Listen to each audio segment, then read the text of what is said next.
लैग्रेंजे method, multiplier, maximum and minimum, हम इसे कुछ भी कह सकते हैं तीनों में से। हमारे पास यहाँ पे एक स्टेटमेंट टाइप क्वेश्चन होता है जिसमें हमें सबसे पहले दो चीज़ देखनी होती है। एक तो कंडीशन, कि हमें कंडीशन क्या गिवन है। जब हमें पता चल जाएगा कि हाँ हमारी ये कंडीशन है तो हम उस कंडीशन को जी के इक्वल रखेंगे और वहाँ पे हमारे को क्वेश्चन में जहाँ पे भी हमको मिनिमम, मैक्सिमम, मिनिमम, इंक्रीजिंग या डिक्रीजिंग ऐसे वर्ड्स मिल जाए वहाँ पे वो स्टेटमेंट हमारी फंक्शन बन जाती है। ठीक है, तो हमें क्वेश्चन सबसे पहले रीड करके अच्छे से समझ लेना है कि वहाँ पे हमारे को फंक्शन कौन सा है। फंक्शन हमेशा वो होगा जहाँ पे हमारे को मैक्सिमम, मिनिमम, इंक्रीजिंग या डिक्रीजिंग ऐसे कोई वर्ड्स होंगे, वो वाली स्टेटमेंट जो होगी वो हमारी फंक्शन हो जाएगी। और दूसरी स्टेटमेंट होती है एक जहाँ पे हमारे क्वेश्चन में, तो वो हमारी कंडीशन होती है।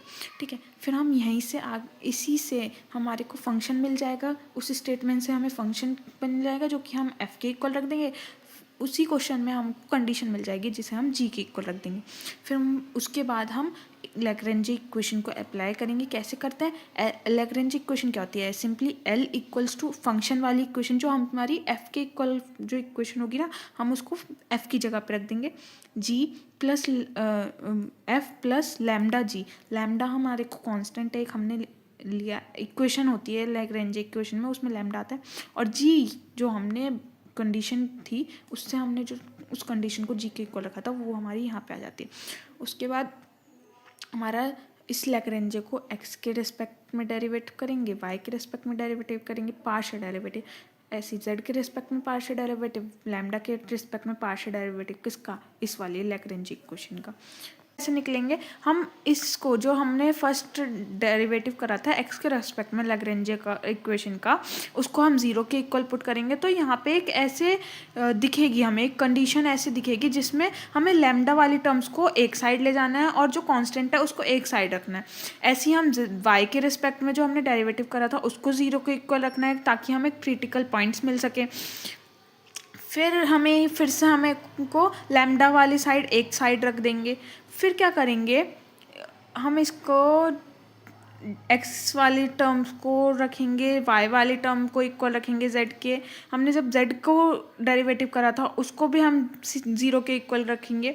और यहाँ पे हम एक और होती है डी वाली इक्वेशन जो कि होती है लैम्डा को, हमने यहाँ पे हमने लैम्डा को भी तो डेरिवेट करा था, उसको भी हम ज़ीरो के इक्वल रखेंगे।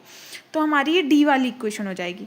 अब हम रिलेशन निकालेंगे, एक्स और वाई का रिलेशन निकालने के लिए हम क्या करेंगे, इक्वेशन ए ये जो आई थी इसको हम डिवाइड कर देंगे इक्वेशन बी से ताकि हमारे को रिलेशन मिल जाए एक्स और वाई के लिए। यहाँ मैं एक्स और वाई का डेरिवेटिव करा था ना, तो यहाँ से हमारे को एक्स और वाई का रिलेशन मिलेगा। फिर जो हमारे को रिलेशन मिलेगा ये एक्स और वाई के रिस्पेक्ट में होगा।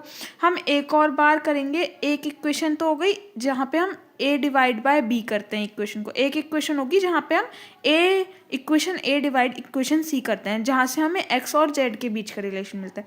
तो यहाँ से हमें एक्स वाई और जेड इन तीनों के बीच का रिलेशन मिल जाएगा। जो भी होगा हम उसको डी इक्वेशन, ये जो आई थी ना लैम्डा वाली, इस इक्वेशन में हम पुट करेंगे इनकी वैल्यूज़ को, वाई और जेड की वैल्यूज़ में को पुट करेंगे एक्स के रेस्पेक्ट में ताकि हमें एक्स की वैल्यू मिल जाए, फिर वाई की, जेड की।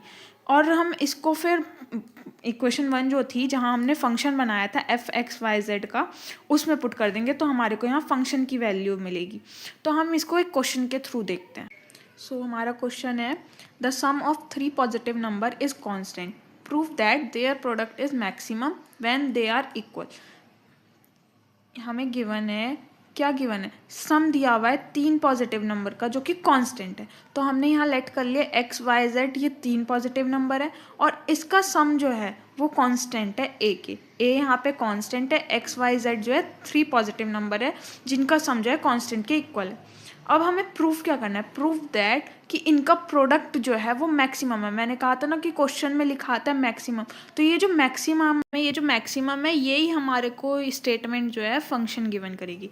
तो फंक्शन क्या, हमारे को यहाँ से पता चल गया, एफ क्या हो गया यहाँ से हमारा, product of these three numbers is maximum. तो हमारा एफ जो हो गया, जो कि फंक्शन था, एफ हमने बोला था ना फंक्शन आएगा, तो एफ जो है एक्स वाई जेड का फंक्शन हो गया।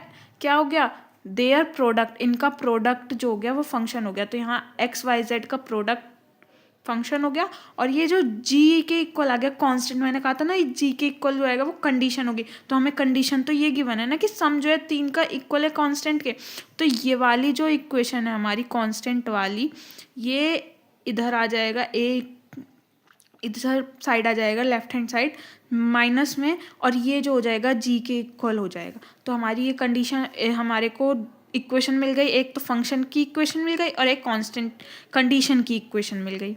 अब हमारे को लैग्रेंजी इक्वेशन हमें पता है क्या होती है, L equals to f plus lambda g. इसमें हमें क्या सिंपली एफ के इक्वल जो है वो पुट कर देना है, जी के इक्वल जो है वो पुट कर देना है। यहाँ मैंने लैम्डा को अंदर मल्टीप्लाई कर दिया है सब में। फिर अब हमें डेरिवेटिव करना है सबसे पहले एक्स के रेस्पेक्ट में, किसका, लैग्रेंजी इक्वेशन का।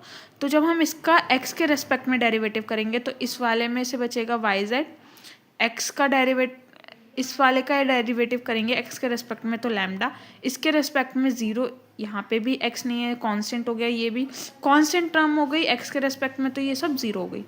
फिर लैग्रेंजे का वाई के रेस्पेक्ट में करेंगे, यहाँ से हम वाई के रेस्पेक्ट में करेंगे एक्स जेड बचेगा, यहाँ से लैम्डा बचेगा, यहाँ पे ज़ीरो बचेंगे वाई के रेस्पेक्ट में जब हम डेरिवेटिव करेंगे, क्योंकि हम वाई नहीं है तो यहाँ कांस्टेंट होगा ये, तो यहाँ पे ज़ीरो हो जाएगा, पर वाई के साथ जो है लैम्डा वो आ जाएगा। ऐसे ही हम जेड के साथ में डेरिवेटिव करेंगे जेड के रेस्पेक्ट में, तो यहाँ से एक्स वाई आएगा, यहाँ ज़ीरो, यहाँ लैम्डा, यहाँ ज़ीरो, हमने यहाँ लिख दिया डायरेक्ट, ज़ीरो नहीं शो करा है। यहाँ हमने लैम्डा के रेस्पेक्ट में डेरिवेटिव करा, तो लैम्डा के रेस्पेक्ट में हमारा आएगा एक्स, लैम्डा के रेस्पेक्ट में आएगा वाई, लैम्डा के में जेड और लैम्डा के में माइनस ए, जो कि हमारा आ गया। तो यहाँ पे हमारी 4 इक्वेशन ये बन गई है।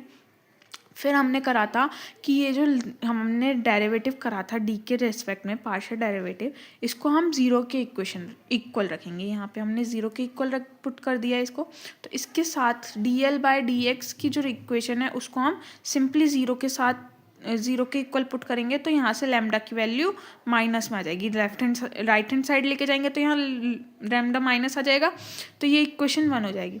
फिर हमने जो हमने y के रिस्पेक्ट में डेरिवेटिव करा था उसको ज़ीरो के इक्वल रखा, तो यहाँ y के इक्वेशन जो डेरिवेटिव था पार्शियल डेरिवेटिव, उस वाली इक्वेशन को ज़ीरो के इक्वल रख दिया, तो हमारे यहाँ पे से आ गया X Z equals to minus lambda.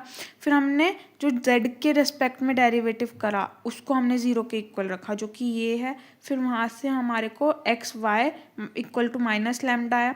अब हमने फिर थर्ड वाला जो करा था, फोर्थ जो लैम्डा की रिस्पेक्ट में डेरिवेटिव करा था पार्शियल डेरिवेटिव, उसको हमने ज़ीरो के इक्वल रखेंगे, तो यहाँ से हमारी आ जाएगी x plus y plus z equal to a. ये हमारी इक्वेशन नंबर डी हो गई। ठीक है, अब इक्वेशन ए को डिवाइड करेंगे इक्वेशन बी से, इक्वेशन ए को डिवाइड करेंगे इक्वेशन बी से, तो हमारी यहाँ पे आएगी Y Z by X Z equals to minus lambda by minus lambda, जहाँ माइनस लैम्डा यहाँ पे सो 1 आ जाएगा, और यहाँ से z कट के x और x बाय y आ जाएगा, तो यहाँ से हमारे को x इक्वल टू y आ गया। फिर इक्वेशन a को डिवाइड करेंगे इक्वेशन c के साथ, इक्वेशन a को डिवाइड करेंगे इक्वेशन c के साथ, तो हमको z बाय x आएगा, यहाँ पे आएगी Z Y by X Y equals to minus lambda by minus lambda. ठीक है, तो यहाँ से माइनस लैम्डा से कट होगा तो 1 आएगा, यहाँ y से y कट होगा तो z बाय एक्स आएगा, तो यहाँ से हमारे को x इक्वल्स टू जेड आ गया। हमारे को अब क्या पता चल गया कि x इक्वल है y के और x इक्वल है z के, तो हमारे को क्या पता चल गया, x equals to y equals to z, जो कि हमें प्रूफ करना था। यहाँ पे हमें प्रूफ यही तो करना था कि ये इक्वल होंगे, क्या इक्वल होंगे, सारे को पॉजिटिव नंबर्स इक्वल होंगे और उनका प्रोडक्ट जो होगा मैक्सिमम होगा, तो हमारे को पता चल गया ये इक्वल है, इक्वल है हमें पता चल गया। अब क्या करना है, जब हमें पता चल गया ये इक्वल है, तो इन तीनों को डी वाली इक्वेशन क्या आई थी, x plus y plus z equals to a, इसमें हम पुट कर देंगे किसकी वैल्यू, y और z की value, put the values of y and z in equation d. तो यहाँ पे हमें पता था x equals to Y equals to z आया था, तो यहाँ पे हम y और z की जगह x पुट करेंगे, तो यहाँ 3x आ जाएगा, माइनस ए उधर जाके जो है एक हो जाएगा, तो यहाँ से हमारी x की वैल्यू आ गई a/3 और हमें पता है x equals to Y equals to Z है, तो x equals to Y equals to Z equals to a/3। अब जो x y z तीनों की वैल्यू हमें पता चल गई a/3 है, इसको हम इक्वेशन नंबर 1 जो ये थी ना, हम इसमें पुट कर देंगे। तो x y z की वैल्यू जब हम पुट करेंगे इसमें, तो हमारे पास आ जाएगा a³/27 आंसर। हमें यही तो मैक्सिमम वैल्यू क्या आ गई हमारी a³/27 जो आ गई मैक्सिमम वैल्यू आ गई। कब? जब ये तीनों नंबर इक्वल थे। समझा आ गया?